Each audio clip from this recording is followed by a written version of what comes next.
Talk about a clutch goal. A shorthanded one scored by Mark Stone of the Golden Knights for Canada's Milan Cortina men's team with under 5 seconds to go in the first period. So yeah, shorthanded goal. I believe that's the first of this tournament for the Canadian men's team.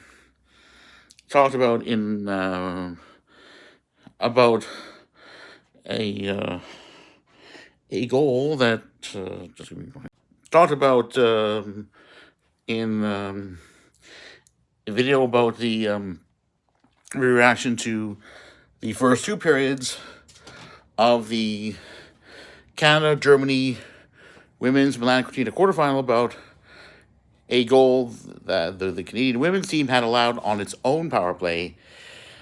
And yes, the French men's team put up quite a bit of resistance and thought, well, maybe the game's going to be, maybe that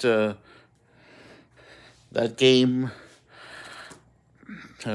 played by the French team was going to be like what the Raptors had experienced against the Brooklyn Nets and Washington Wizards in December.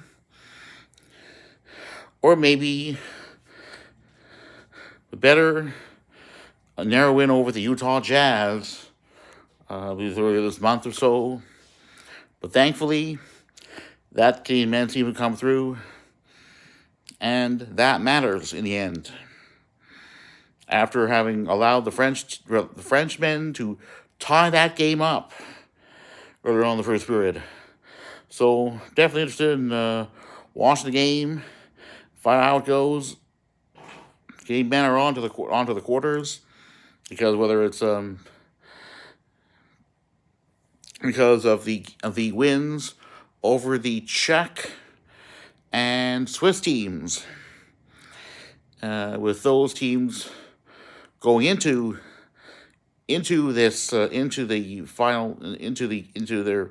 third prelim round games with one win and one loss in each of those games having been decided in regulation. With respect to the Canadian men's and women's ice hockey teams during Milan Cortina action, go Canada go.